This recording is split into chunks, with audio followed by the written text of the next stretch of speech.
Nobody thought much of it when Jessy entered the vet's office with a giant box. The little girl was probably just bringing her pet to a regular checkup. Jessy walked up to the assistant. She told her that she did not make an appointment.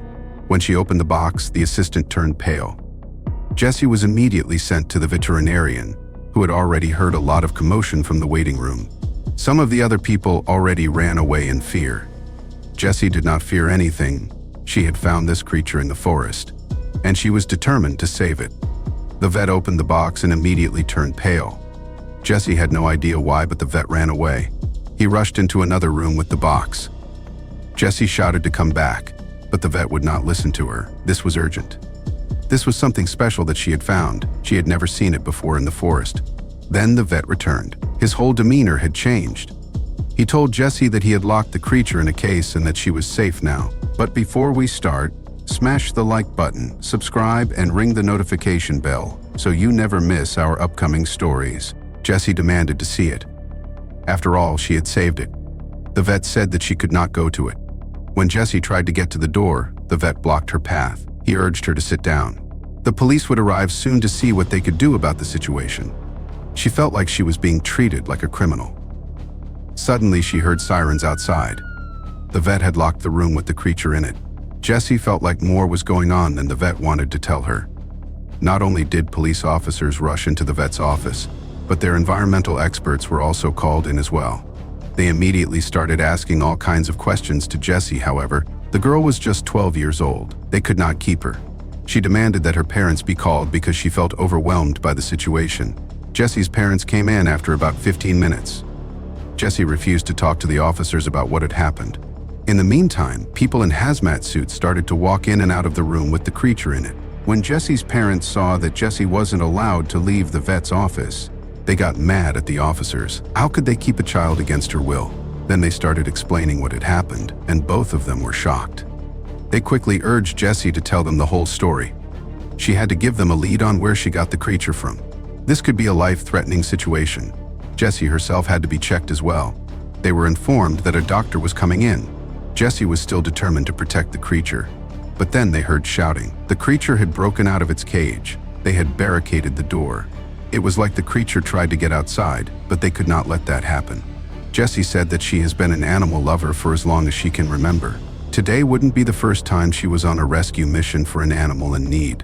She loved nature and would often walk through the woods, and like so many other times, today was a day she'd be a helper to an animal in need.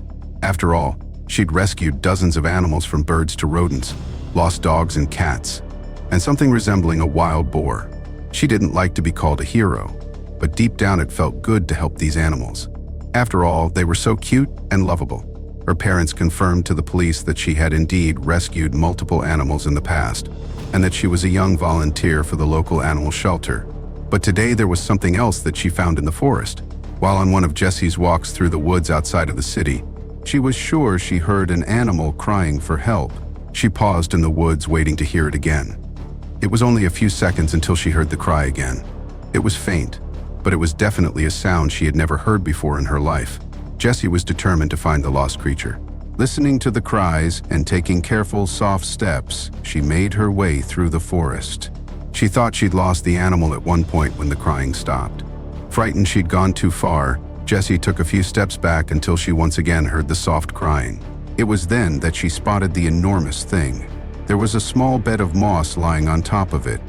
She was in shock at first. She had no clue what she found.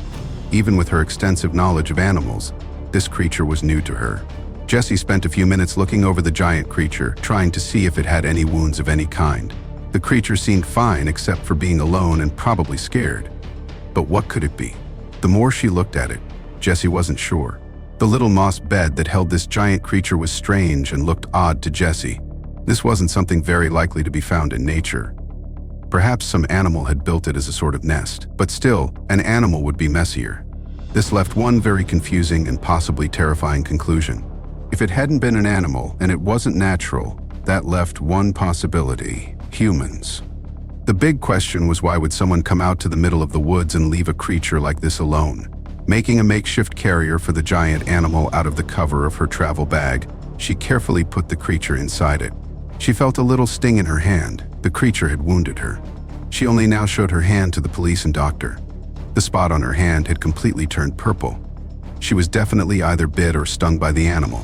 Jessy did not want to tell anyone. She did not want anyone to worry about her, but she immediately had to get checked out. Jessy still had to continue her story before she wanted to be taken away. She had flagged down a car that gave her a box and took her to the vet. This was important to get the exact location where she had found the creature. The woman was quickly found thanks to tracking down her number plate. She also had a purple rash on her body. This definitely meant that whatever the creature infected Jessy and the woman with was airborne. At that moment, the vet started to cough as well. There was something strange going on. The creature probably made the vet sick as well. They had to quickly get to the place where the creature was found. This would get some answers. A team was dispatched to the forest. In the meantime, the vet, the woman, and Jessy were taken to the hospital to get treated. They needed to get blood samples before they could determine what they had to do about it. Jessy had already fainted in the ambulance. This was getting more serious. Her parents weren't allowed to accompany her because there was a risk it would spread. They were being put in a containment unit for observation. The search team quickly got to the forest location, and what they saw there horrified them. The place where Jessy had found the creature was completely dead. Every tree and plant around was completely gone. This was a catastrophe. They had to be extra careful so that they would not hurt themselves. First, they had to contain the spread, which they did by creating a safe circle around the spot. Some officers were too scared to even get close, but they had to do one more thing. A sample had to be collected so it could be taken to the lab for further testing. One brave officer took it upon himself to get the sample and drive it to the lab all by himself. He had to act quickly. He heard that Jessy's condition had gotten worse. The officer got a quick escort to the lab from multiple vehicles. All the roads in the area were closed down, and a true team effort took place to make sure everything could go as fast as possible. The officer finally arrived at the lab after 15 minutes. He was taken inside by a couple of doctors in protective suits. He himself was placed in containment, and they quickly got to work on the sample. But they had to deal with the giant creature as well, who was still locked in the vet's spare room. All everyone could do now was to pray and hope that the researchers quickly came up with an answer. More guys arrived at the vet's office. It was completely closed down, and only certain people were allowed in. Then they got a call from the health department. There was no other option than to burn the creature. They could not guarantee that the creature could be safely transported. They had already collected a sample, so they did not need the creature anymore. The researchers could determine that the creature did not come from this side of the world. It probably got transported by plane from another country. They sent out the files to multiple countries to see if they could get some more information. After waiting for a while, they got called by another country's health department. They had recognized the creature. They had recently had an outbreak in their country as well.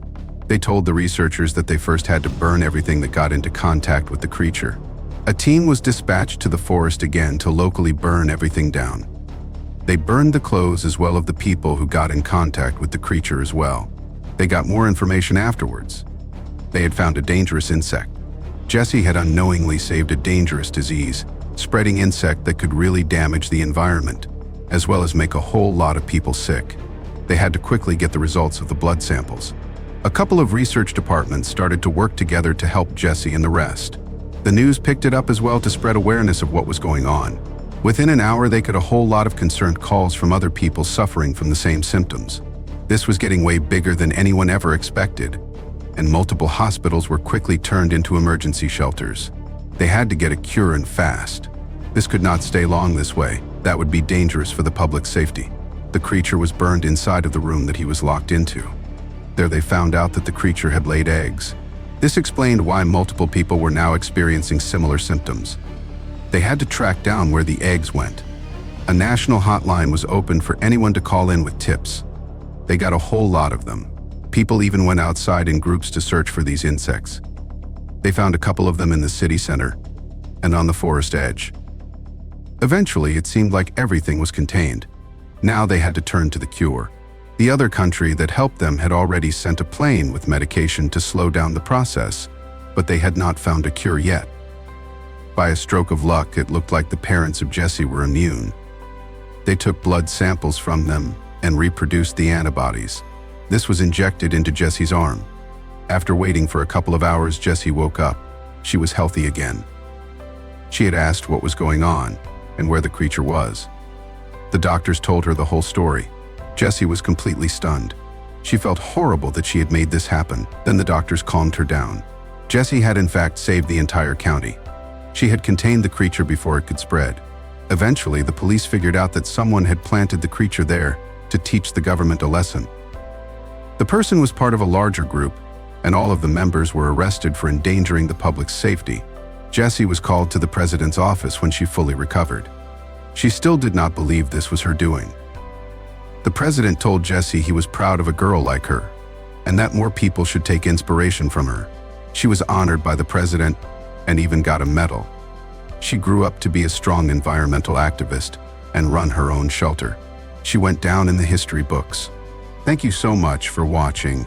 If you enjoyed the story, please don't forget to like the video, subscribe, and ring the notification bell so you never miss amazing tales like this one.